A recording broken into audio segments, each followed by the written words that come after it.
nafsu dan setan. Persoalannya ada sedikit perbedaan. Setan itu adalah sifat yang ikut ambil bagian untuk mengantarkan kepada kedurhakaan. Sementara nafsu, mohon maaf, nafsu itu diganti dengan yang lain, tidak mau. Nafsu itu, mohon maaf, bahasa Jawa dilaporkan, nafsu itu sabu-sabu. Nafsu sabu-sabu diganti perempuan, oh tidak mau, marah, harus ketemu perempuan. Nafsu sabu-sabu diganti dengan yang lain, tidak mau. Itulah nafsu. Sama-sama mengajarkan kepada kedurhakaan. Tapi kalau setan, step by step, banyak cara. Itu kalau setan banyak cara, ya banyak pintu. Kalau nafsu enggak, itu lain persoalannya. Oke, sekarang kita buka surat An-Nur, surat yang ke-24 ayat 21.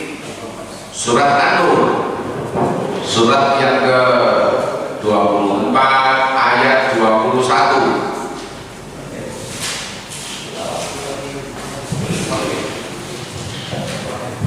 Sabun, silakan.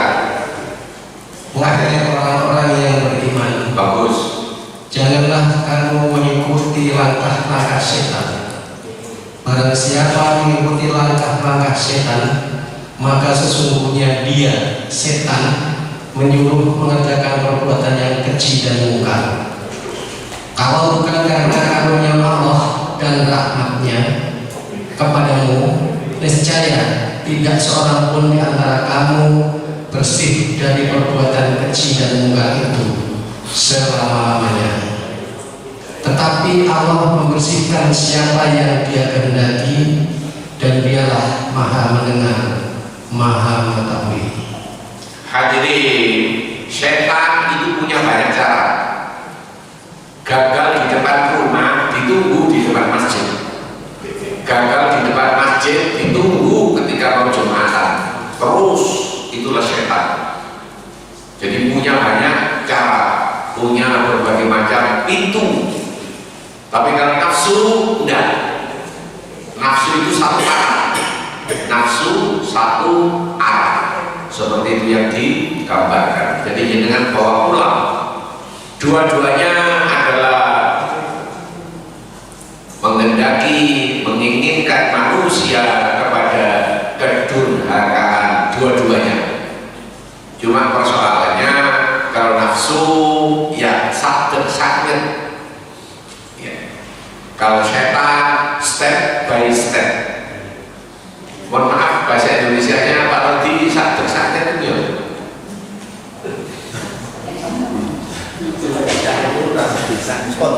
Spontan.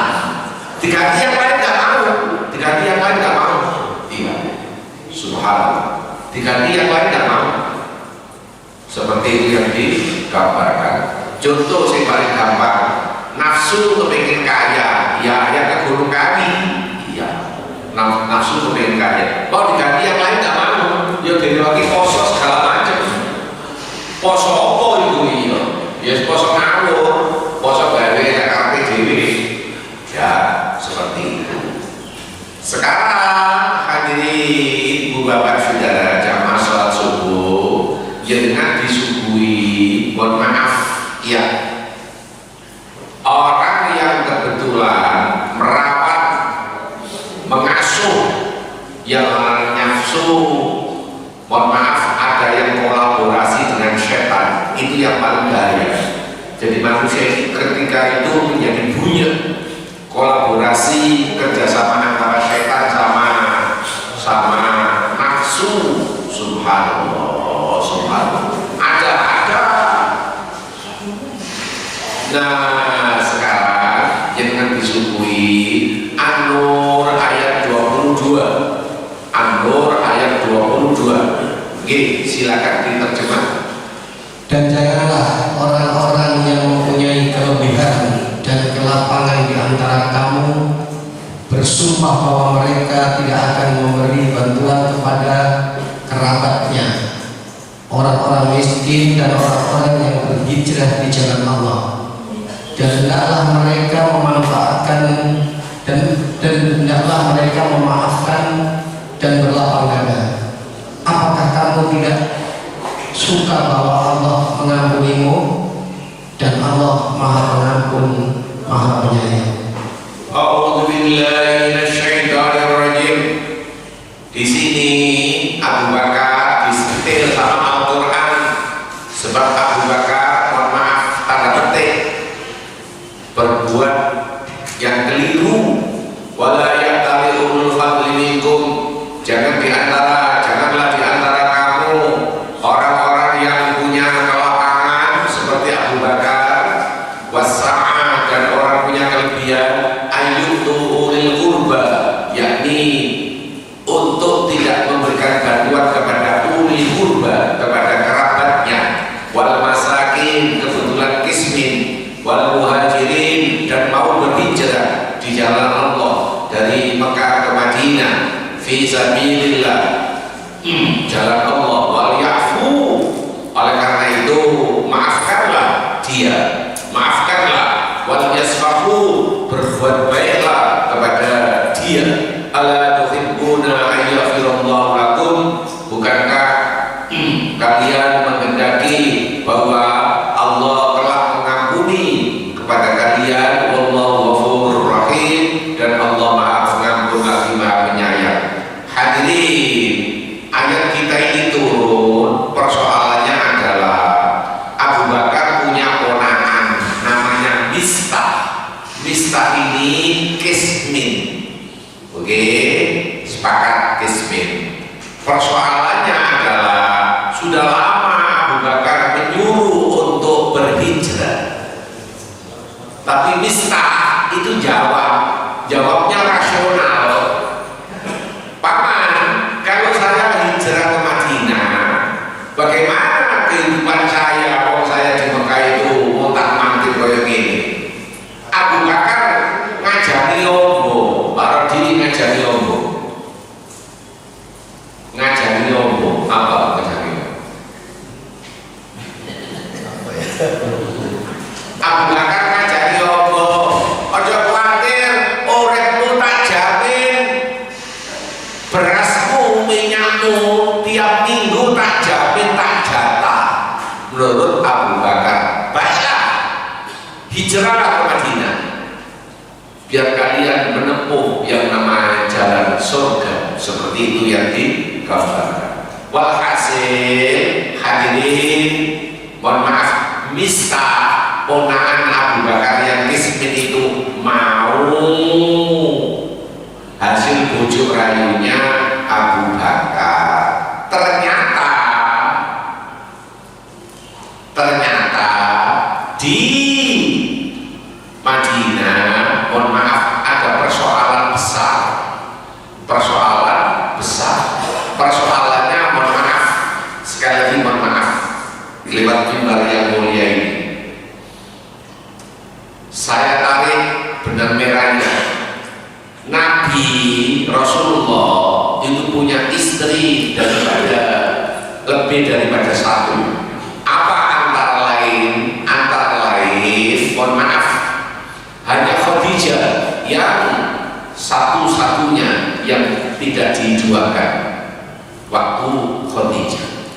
Nah, setelah itu Rasulullah nikah, total mohon maaf 11 yang dinikahi oleh Rasulullah. Sekarang pertanyaan, untuk apa itu semua? Satu, dijawab, untuk praktek keagamaan, berbagai macam istri Nabi yang warna-warni itu memberikan contoh keagamaan. Dua dibawa pulang, Pak Rodi, yakni mohon maaf, sekali waktu digilir Rasulullah ketika berangkat perang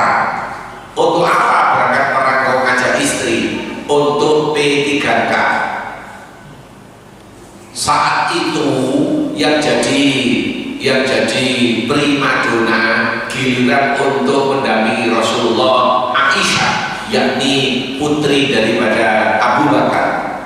Hadirin, giliran Aisyah yang berangkat menuju medan perang, mohon maaf, pulang itu Rasulullah cara mengaturnya luar biasa. Diatur dengan cara kloter pertama dan kloter kedua. Kloter pertama mengikuti Aisyah, kloter kedua bersama saya, begitu kata Rasulullah. Hadirin, ibu bapak saudara, persoalannya adalah ketika kloter pertama di tengah perjalanan Aisyah minta turun dari onta. Kenapa? Ada urusan wanita. Akhirnya Aisyah menyelesaikan urusan kewanitaannya, mandek. Ketika mandek balik ke tempatnya onta, mohon maaf, agak lama. Persoalannya kalungnya hilang. Ibu, nanti kalungnya hilang nanti. Kalungnya hilang nanti. Ya sama katanya dia tepuk gajah. Hadirin, kalungnya hilang. Bagaimana caranya? Ya dicari.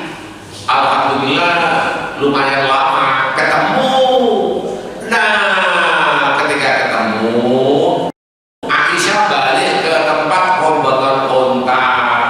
Nggak taunya rombongan onta kita ini sudah berangkat. Dipikir Aisyah sudah naik. Aisyah itu ceking, kurus, karena dinikah oleh Rasulullah.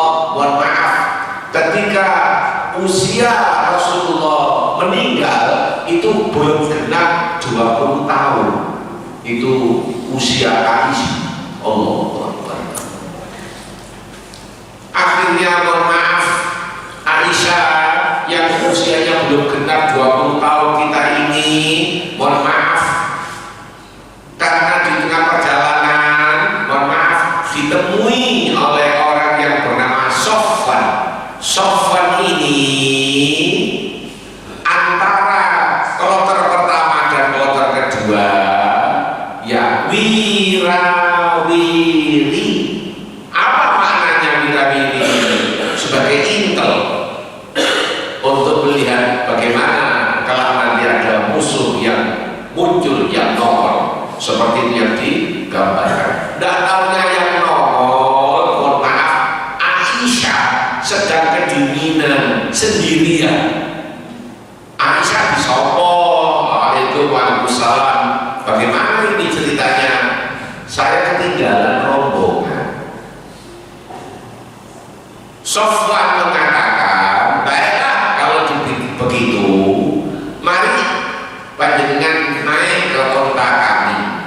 Ya, hadirin, ibu bapak saudara, sebenarnya Aisyah soto ewo pekimu.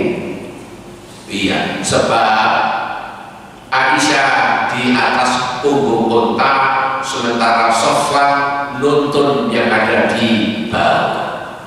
Hadirin, persoalannya itu nanti jadi gurman orang. Akhirnya sampai masuk di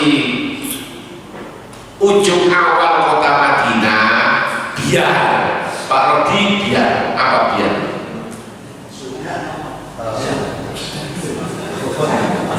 Apa biar? Agar.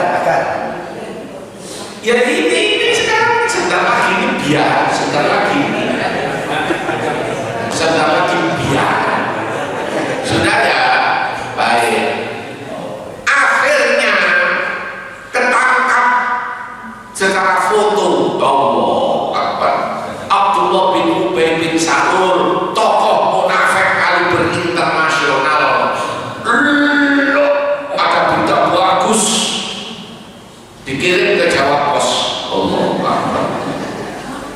Mengapa dan kenapa istri Rasulullah selingkuh dengan pemuda yang namanya Sofwan?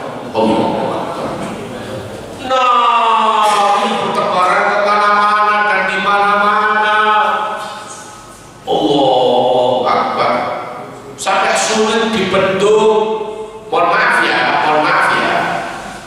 Keluarga Rasulullah termasuk Aisyah, mohon maaf, termasuk jatuh sakit. Akhirnya Abu Bakar dan ibu minta izin kepada Abu Bakar supaya Aisyah dirawat di rumah. Mohon maaf, saya sudah lacak rumah Rasulullah dengan rumah Abu Bakar di Madinah. Jaraknya kurang lebih setengah kilo kalau kita motor lewat Masjid Nabawi. Jaraknya kurang lebih setengah kilo. Subhanallah, begitu Anda membayangkan. Oke, hadirin ibu bapak saudara, persoalannya adalah ayat belum turun untuk menggelin dan kelingkan persoalan ini. Ayat belum turun, Rasulullah juga termasuk sedih karena makhluk manusia terhormat dituduh untuk selingkuh. Allah Akbar. Subhanallah. Yang menyebarkan Abdullah bin Ubay bin Salul, tokoh munafik kaliber internasional.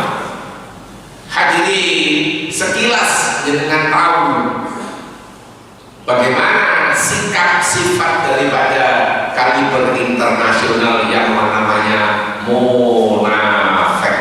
Mari kita lihat surat kita ini Al-Munafiqun. Mari kita lihat cirinya munafik. Surat Al-Munafiqun ayat 63. Surat 63. Surat 63. Surat 63. Ayat kita ini ayat yang kedua. Monggo. Ayat yang kedua.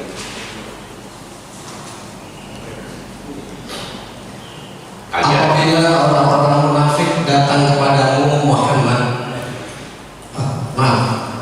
mereka menjadikan sumpah-sumpah mereka sebagai perisai, lalu mereka menghalang-halangi manusia dari jalan Allah. Sungguh betapa buruknya apa yang telah mereka kerjakan. A'udzu billahi minasyaitonir rajim. Inilah indikator ciri daripada munafik. Ittakhadhu aymanahum junnah. Mereka sering menjadikan sumpah-sumpah sebagai perisai. Allahu Akbar. Allahu Akbar. Mohon maaf ya, dari mana mereka ini? Mohon maaf ya, yang saya praktekkan, yang saya tahu, saya praktekkan. Mohon maaf, sekali lagi mohon maaf. Orang Arab baik Madinah, terutama Madinah, itu sering yang namanya sumpah itu sugojangan. Pak Rodi sugojangan. Sugojangan itu sudah biasa. Iya. Allah demi Allah, Quranku sak ini, takdur sak ini, apa yang banyak ini. Allah demi Allah, saya sholat, Anda juga sholat. Begitu kata mereka. Lo aku tak dikonok lewat Madinah. Allah Akbar. Subhanallah.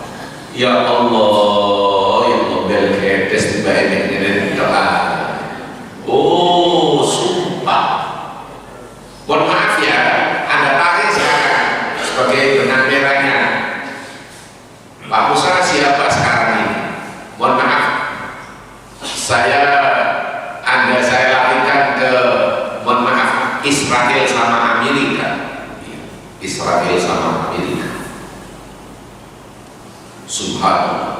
Ya, seperti itu gambarnya. Nah, sekarang bagaimana kondisi dan perawakan mereka? Surat Al-Munafiqun ayat 4. Lanjut.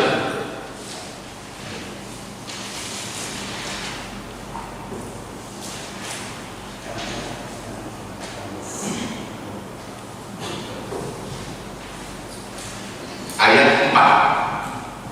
Al-Munafiqun tadi surat 63 ayat 4 sekarang.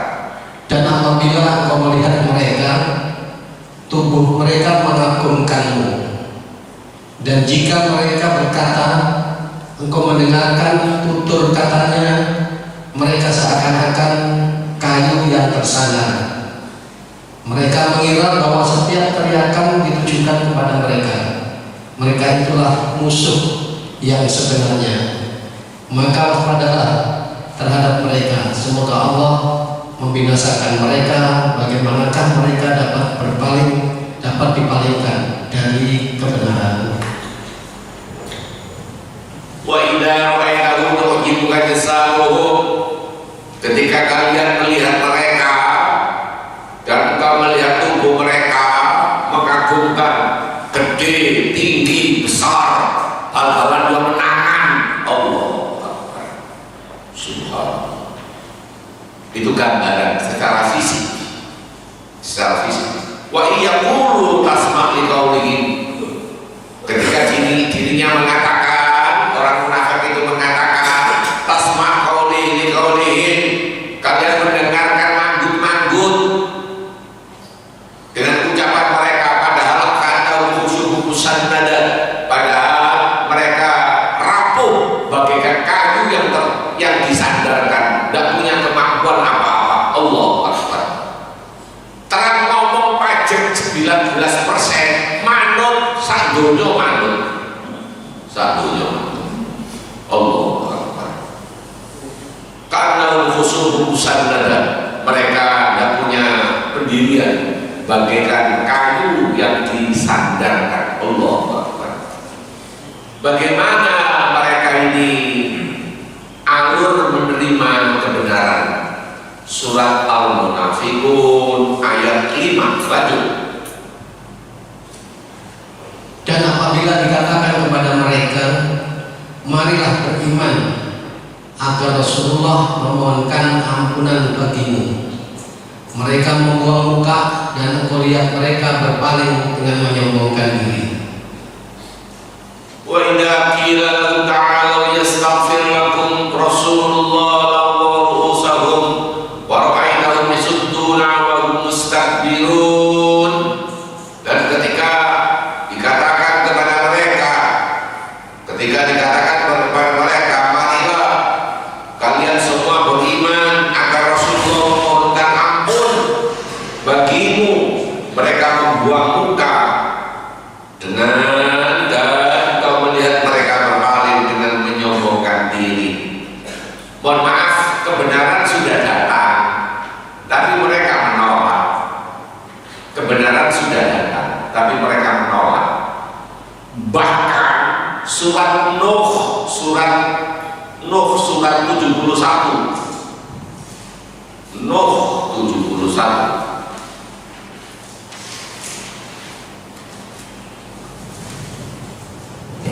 Nuh 71.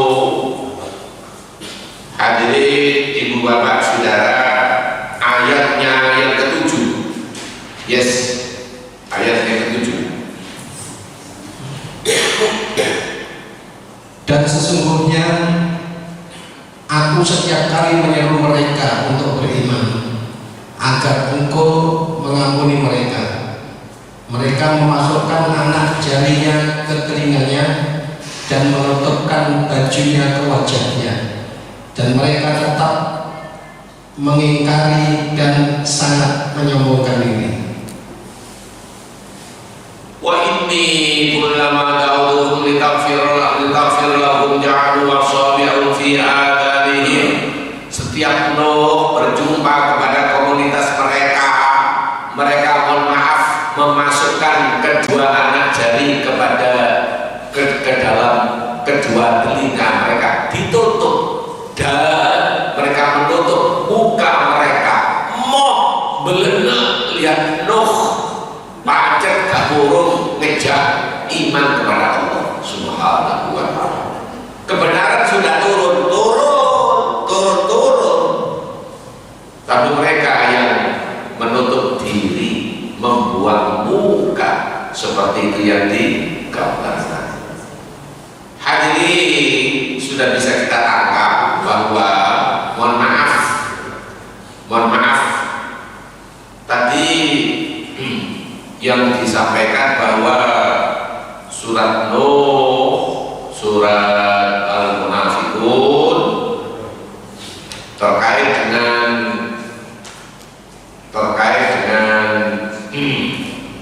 bahwa Abu Bakar disentil oleh Al-Quran. Persoalannya adalah Abu Bakar, mohon maaf, tidak memanfaatkan keuntungan yang diberikan kepada Allah kepada yang bersangkutan, yakni Abu Bakar. Abu Bakar diparingi kaya dan raya, sementara ponakannya Mistah, mohon maaf, kebetulan diparingi kismin dan mau hijrah. Persoalannya Abu Bakar berkhianat. Di sini Abu Bakar dihajar tetean sama Al-Quran. Jangan kalian menyombongkan diri, bahkan menarik pemberianmu, bahkan pakai bersumpah, nggak boleh. Wallahi demi Allah, mulai hari ini bantuanku kepada ponakanku yang kismin bernama Mistah saya tarik. Kan kayak apa aku gak pakai. Apa bagus namanya? Mohon maaf ya, kok pakai ipat-ipat sih? Di sini agama memberikan penilaian, memberikan bantuan, kok pakai ipat-ipat, pakai sumpah. Mohon maaf, justru waktu itu dinetralkan, ditarik oleh Allah. Kalian harus memberikan makan fakir miskin 60 orang gara-gara pakai sumpah. Demi Allah, wallahi saya tidak akan memberikan bantuan kepada dirimu mulai sekarang. Pakai tidak banyak gitu ya, nggak boleh. Akhirnya kena yang namanya sumpah. Untuk mencabut sumpahnya harus membebaskan, memberikan makan fakir miskin 60 orang. Apa maknanya ini? Mohon maaf, benci ya benci, tapi tidak boleh benci timur-timur. What is benci timur-timur? Saking nemenin, seperti itu yang digambarkan. Sekali lagi Al-Quran memberikan penghargaan. Mohon maaf, Mistah ya gak diseneni, tapi yang diseneni lan-lanan yakni Abu Bakar, karena menarik daripada bantuan pakai sumpah seperti itu yang digambarkan. Oke, sampai di sini kita berontok sederet pertanyaan yang kurang pas. Monggo silakan. Ayo Pak Didi, monggo. Ya, izin bertanya. Oke, silakan. Abu Bakar itu sosok sahabat Nabi ranking 2, orang baik. Oke. Pertanyaannya Mesti ada latar belakang harus sangat jaget seperti itu. Apa sebabnya? Padahal dia dalam kacamata kita orang baik. Sudah ya? Tidak setia itu. Iya, sudah ya. Terima kasih. Saya jawab. Boleh jadi ada ikatan emosional gara-gara, mohon maaf, ini ditarik dengan merahnya, ditarik dengan merah. Iya. Mistah kon kula ponakanku sing bantu aku, ngekei lengo, ngekei beras aku, sing jamin aku. Dadak berita koyo ngene, awakmu ya Allah, ya kok melu bolo Abdullah bin Ubay bin Salul. Itu kan keliru, belum dikelir dan dikelirkan. Kok iso koyo ngono? Pak Didi, umpomo Mistah iku ponakan sampean. Apine rabi diapakno kira-kira? Ana delok koyo ngene. Dibantu ya enggak. Lah bapakku bolong-bolong ana berita koyo ngene. Kebenarannya belum tentu jelas, tapi kalian sudah ikut blok sana. Iya, seperti itu yang digambarkan. Jadi mohon maaf, marah amarahnya Abu Bakar muncak sampai mohon maaf ya, menurut Pak Diji tadi itu termasuk orang kedua, the bestnya, baiknya. Tapi ento demikian, namanya manusia keperucut dan keliru, itulah manusia.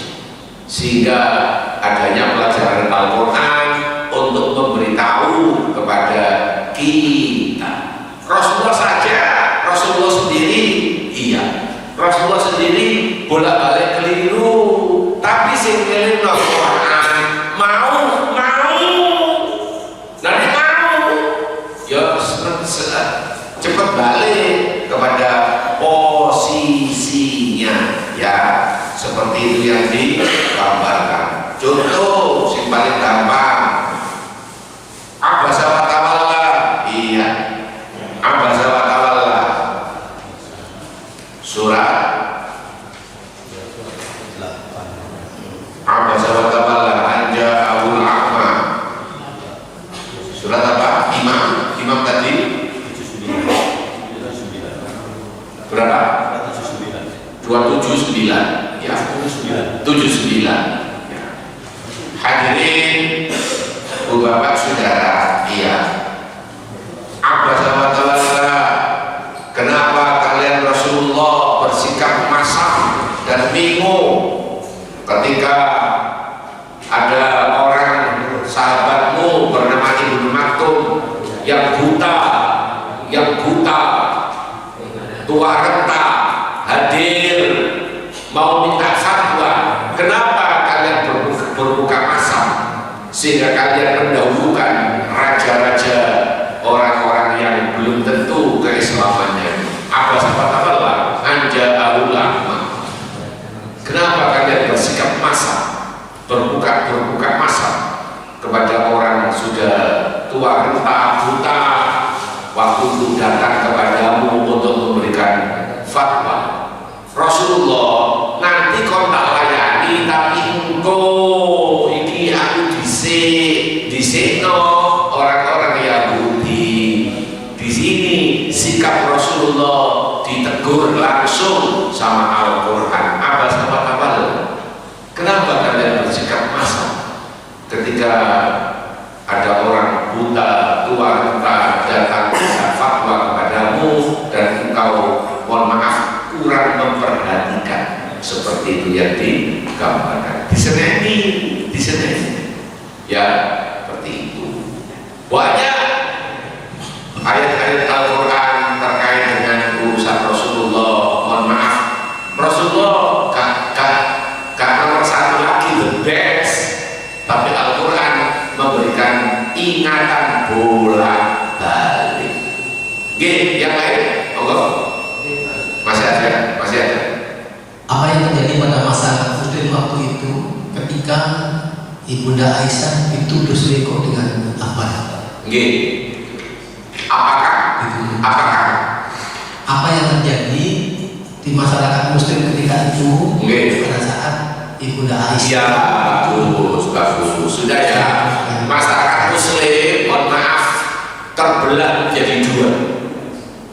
Ada sebagian yang ikut percaya kepada berita bohong seperti itu, yang lain tidak, tidak terpengaruh seperti itu yang digambarkan. Mohon maaf, Aisyah sendiri itu sakit gara-gara serangan bertubi-tubi, seperti itu gambarannya. Akhirnya mohon maaf, Abu Bakar dan ibu minta izin kepada Rasulullah supaya dirawat di rumah, seperti itu yang digambarkan. Sekali lagi, rumahnya dengan Rasulullah jaraknya ratas dengan Masjid Nabawi, hampir hanya setengah kilo. Sudah tak lacak tempatnya di Madinah. Seperti itu. Oke, yang lain masih ada. Jadi mohon maaf, inilah ada statement dari Islam mengatakan yang namanya, mohon maaf, bencana pembicaraan itu jauh lebih buruk daripada pembunuhan. seperti itu yang digambar. Oke, yang lain masih ada? Ayo kita berunding lagi.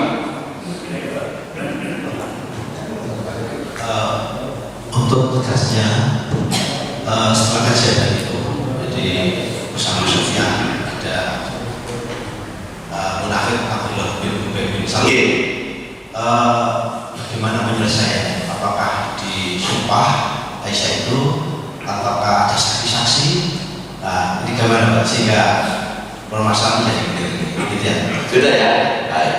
Hadirin, akhirnya agama ikut ambil bagian cancut tali wondo. Agama memberikan penjelasan. Orang seperti Abdullah bin Ubay bin Salul, mohon maaf, Rasulullah memberikan gambaran bahwa ketika meninggal dunia tidak boleh disolat. Hukumannya hukuman sosial, tidak boleh disolat. Seperti itu yang digambarkan. Terlarang, tidak boleh disolat. Seperti itu yang digambarkan. Jadi membahayakan. Ada sanksi sosial. Waktu itu ada permintaan daripada anaknya Abdullah bin Salul, Rasulullah, saya izinkan saya membunuh bapak saya sendiri. Oh jangan. Nanti kan berarti umat Islam yang berhadapan, seakan-akan seperti itu. Biar nanti mati dengan sendirinya, mati dengan alami, ya termasuk sanksi sosial. Wala takum fi qabrihi, jangan pernah engkau ikut nyolati mayit orang yang munafik. Munafik itu, mohon maaf, membahayakan. Diarani Islam itu yo buglon setengah Islam, diarani kafir itu yo gak kafir, ya seperti itu gambaran. Jadi munafik ini abu-abu seperti itu yang digambarkan. Nanti diselesaikan oleh agama begitu. Termasuk sanksi sosial, tidak boleh nyolati ketika jasadnya sudah meninggal. Sampai di sini, monggo. Satu lagi. Oke, silakan. Oke, paling akhir. Pertanyaan Pak ini Pak. Oke, Pak Didi. Nafsu itu sepertinya identik dengan negatif Pak. Iya. Nah, Memang nafsu itu negatif. nah, pertanyaan saya, apakah ada nafsu yang positif itu Pak? Sudah ya? Oke, bagus. Mohon maaf ya. Iya, mohon maaf ya. Nafsu makan positif dah. Positif. Jadi nafsu ada, mohon maaf, ada nafsu makan positif. Kalau tidak makan kan tidak suplai gizi, ya seperti itu yang digambarkan. Ada nafsu al-lawwamah. Nafsu al-lawwamah itu nafsu serba ingin. Belum pernah ada orang yang namanya korupsi itu kismin. Semua koruptor itu kaya dan ditambah raya. Tapi kenapa? Sebab, mohon maaf, di dalam hidupnya selalu kurang. Nafsu al-lawwamah, serba ingin terus. Yang benar nafsu al-mutmainnah. Nafsu al-mutmainnah, nafsu yang sesuai dengan yang dialami oleh manusia itu sendiri. Ya ayyuhan nafsul mutmainnah, wahai jiwa yang tenang, marilah kalian kembali kepada kepantan ilahi. Nafsu al-mutmainnah, irji'i ila rabbiki radiyatan mardiyah, kembalilah kepada pangkuan ilahi Rabbi, dan kalian dipersilakan untuk masuk ke dalam surga. Itu nafsu al-mutmainnah. nafsu yang tenang, jiwa yang tenang. Begitu. Mohon maaf sekali lagi, masjid itu untuk ngopeni orang yang sumpah. Ketika masuk masjid diharapkan ada ketenangan setipis apapun. Yang namanya masjid itu memperoleh nilai ketenangan. Seperti itu yang digambar. Oke, yang lain cukup? Yuk, cukup ya. Oke, jadi saya persilakan, barangkali ada di antara kita yang kurang pas, mohon maaf ya. Mari kita tutup acara kita ini dengan hamdalah, alhamdulillah.